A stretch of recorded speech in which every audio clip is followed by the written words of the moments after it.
Pop star Ciara among first beneficiaries of new law for slave descendants. Craig says Mo Better Blues is very underrated. Yeah. I found out about that movie. Funny enough, I just said going back and watching the movie, and you didn't watch when it originally came out, but I saw Mo Better Blues like 10 years ago, something like that, my first time. And maybe it was better for me to watch it as an adult than as a kid, obviously, because I understood it better. And I saw people do breakdowns of it. Older black men explain certain things, certain context of the movie. Very, very one of Spike Lee's better movies. I agree, they're very underrated. It might be in his top 5 movies, but let me get to this. So Ciara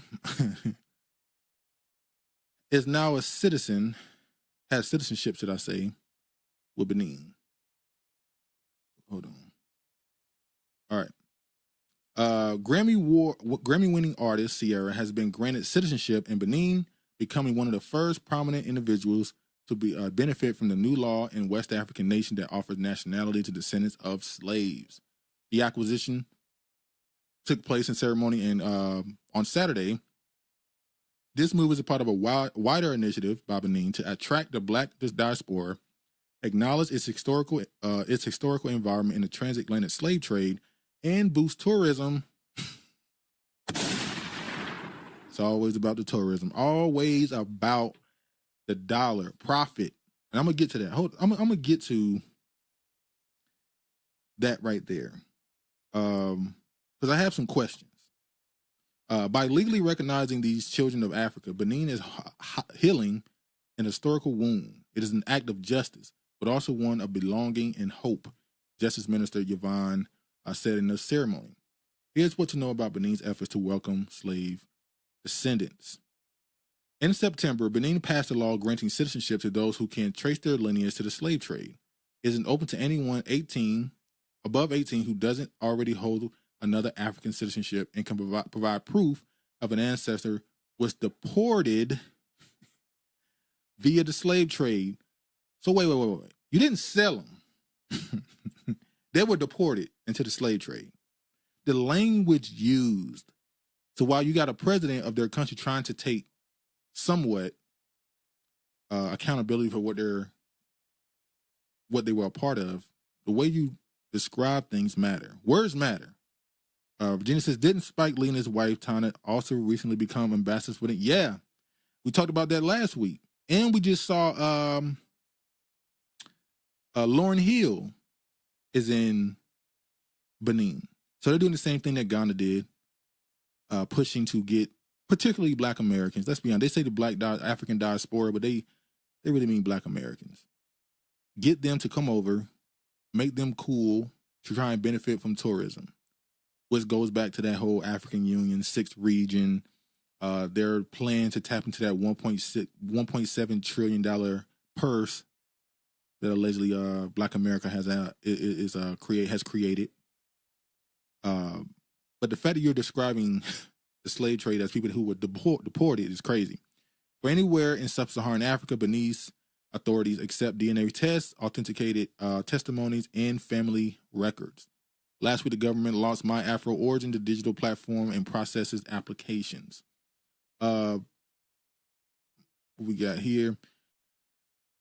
But the citizenship, Ciara gains Benin's citizenship, a country reckons with slave trade history.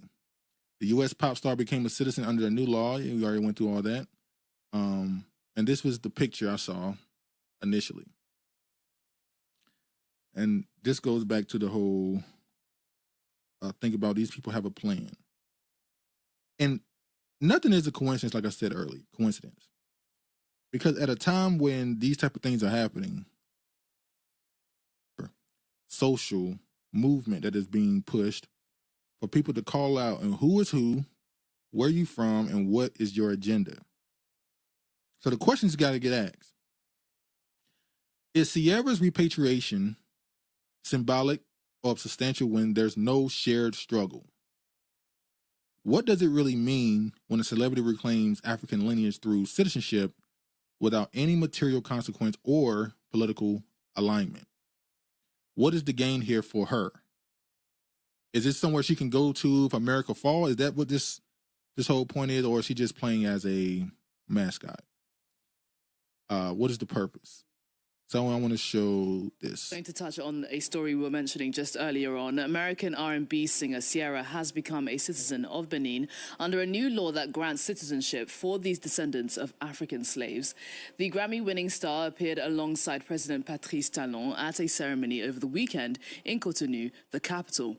The star is among an early cohort of descendants getting the coveted green passport as part of the program intended to acknowledge Benin's historical involvement in the transatlantic slave trade and boost tourism. Some say it's Benin's latest attempt to expand its soft power and influence. Well, we're going to speak to... I realized that last week, or really a couple weeks ago, when we saw the African Union stuff come out.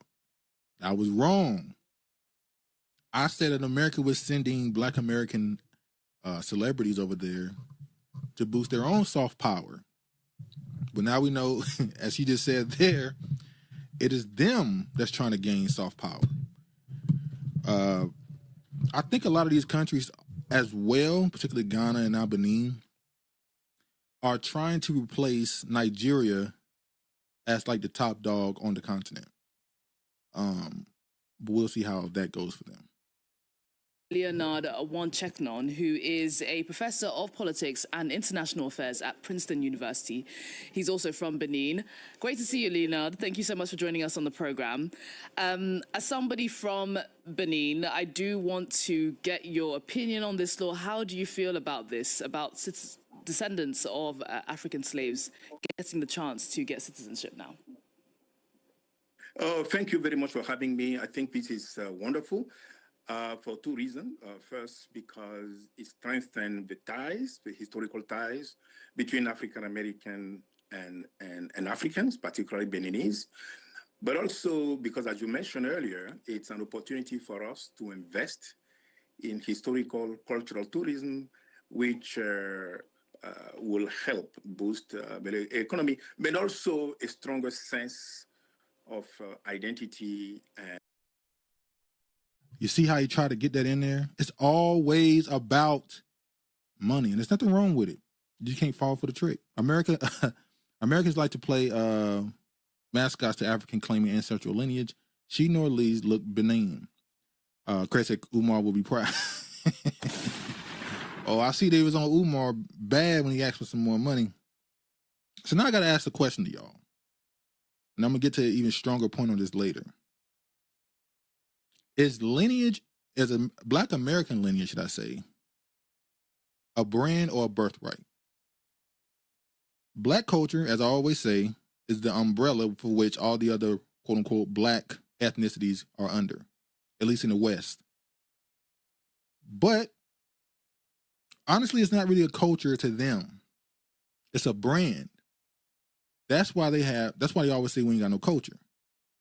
We are a platform to be used.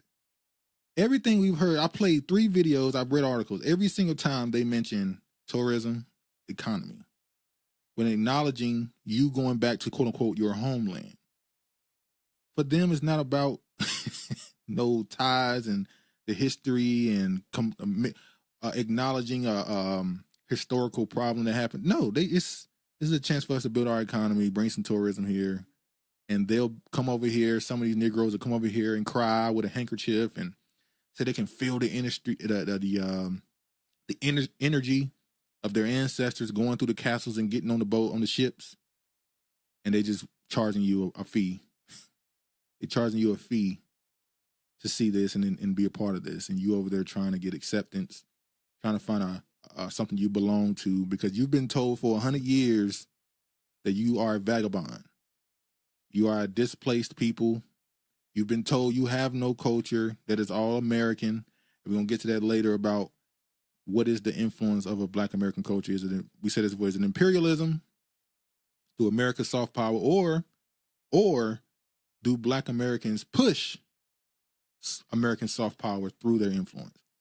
Virginia says, definitely been treated like a brand. Everybody except us and make money off us while also talking shit and defaming, etc. Oh, when I get to that defaming, yeah. I got mad earlier. I'm gonna let y'all know I got mad earlier. But yeah, I saw something that said that our ancestral connections are more like a marketplace now. You know what I mean? I'm gonna show some more of that later.